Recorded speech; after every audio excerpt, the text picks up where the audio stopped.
Harga cabai di tingkat petani menurun dampak pasokan melimpah ke Merauke. Harga cabai diprediksi terus turun jika pasokan dari luar terus bertambah.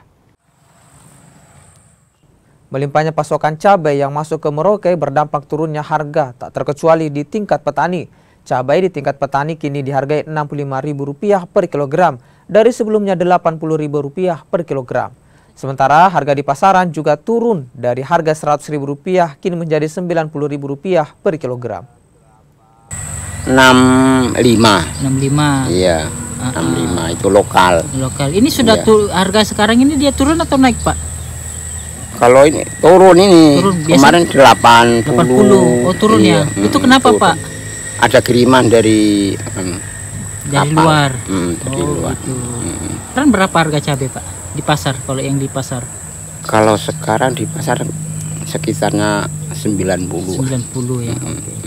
Tapi harga sekarang di kota itu enggak mesti. Enggak tetap ya. Iya, enggak tetap ya, kadang naik, kadang turun gitu.